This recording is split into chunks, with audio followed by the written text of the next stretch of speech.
कौन बेटा करता है माँ के साथ ऐसा। विमल बहुत परेशान था। उसे समझ में नहीं आ रहा था कि वो इस परिस्थिति से कैसे निपटे। वो अपनी माँ को बहुत चाहता था, किंतु उसकी पत्नी और बच्चे उसी की माँ से बहुत दूर भागते थे, क्योंकि उसकी माँ की एक आंख नहीं थी, साथ ही उसकी कमर भी 90 अंश पर चुकी थी। वैसे वह अपना काम सब खुद कर लेती, किंतु फिर भी वो उसकी पत्नी और बच्चों के लिए हमेशा खटकती है। दादी, आप ऊपर के कमरे में जाओ, मेरे दोस्त आ रहे हैं, विमल के बेटे ने बड़े बेरुखी से कहा। पर बेटा, मैं तो यहाँ बहुत दूर बैठी हूँ, विमल की माँ ने बहुत प्यार से कहा। नहीं, आप उनके सामने मत रहो, वो मुझे चिढ़ाते हैं, अकील ने जोर से डांटते हुए कहा। क्या हुआ अकील, क्यों चिल्ला रहे हो? विमल की पत्नी कामनी ने किचन से ही आवाज लगाई। देखो न माँ, ये दादी यहीं ड्राइंग रूम में बैठी है और मेरे दोस्त आ रहे हैं, अकील ने शिकायत भरे लहजे में कहा। माँ जी, आप ऊपर चली जाओ, क्यों हमें लोगों को लजवाती हो? कामनी ने बेटे का पक्ष लेते हुए कहा। बेचारी सरस्वती चुपचाप उठकर जीने के सहारे ऊपर जाने लगी। कमर झुकी होने के कारण उन्हें ऊपर चढ़ने में बहुत परेशानी हो रही थी, किंतु वो पूरी ताकत से ऊपर के एक अकेले कोने वाले कमरे में जाकर बैठ गई। विमल बाजू के कमरे से सब सुन रहा था।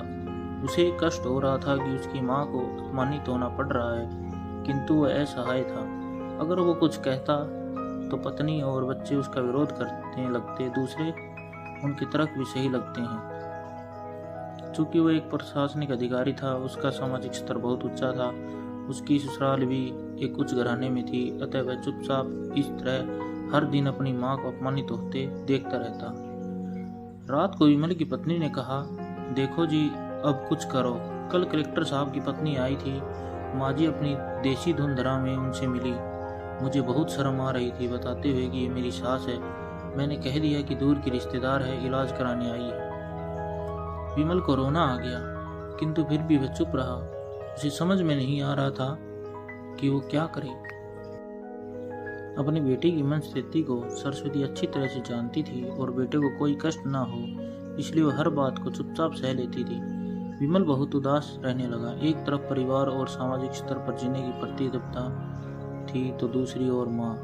आखिर माँ से अपने बेटे की हालत देखी नहीं गई। एक दिन उसने अपने बेटे से कहा, विमल, बहुत दिन हो गए हैं, मैं अपने गांव जाना चाहती हूँ, मुझे वहाँ पहुँचा दो। मेरा यहाँ मन नहीं लग रहा। किंतु वहाँ तो कोई नहीं है, तुम्हारी देखभाल कौन करेगा? विमल ने आश्चर्य से पूछा। अरे, सब गांव वाले तो हैं, और वो तुम्हारे मामा जी तो उसी गांव में रहते हैं, और फिर हम सारी व्यवस्था कर आएंगे ना। कामनी और को तो जैसे मन की मुराद मिल गई हो।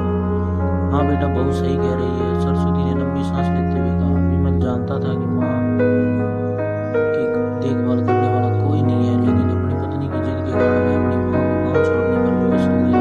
माँ को गाँव छोड़कर आते वक्त उसे रोना आ रहा था तथा अपनी बेबसी पर गुस्सा भी आ रहा था, किंतु परिवार, पत्नी और समाज ने उसके इन मनोभावों को दबा दिया और वो सुकून सा महसूस करने लगा।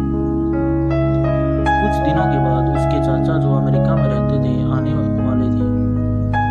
जब विमल बहुत छोटा